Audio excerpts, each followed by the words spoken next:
Hi there. Did you know the character E can be pronounced in 4 different ways in Chinese? Let's dive in. First, we got E, the most common one, meaning one, like in 一个, one thing, or 一天, one day. Easy, right?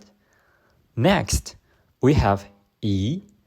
This one shows up in words like 移动, to move, or 疑问, a question.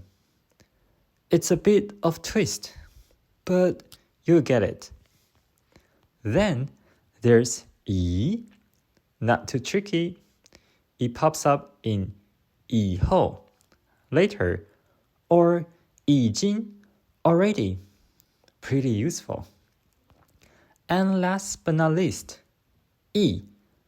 This one can mean meaning or purpose, like 意思, meaning, or 义务, duty. So, there you have it. One character, 4 sounds. Chinese is fun, right? If you want to learn more cool stuff, don't forget to like and subscribe. Catch you in the next one.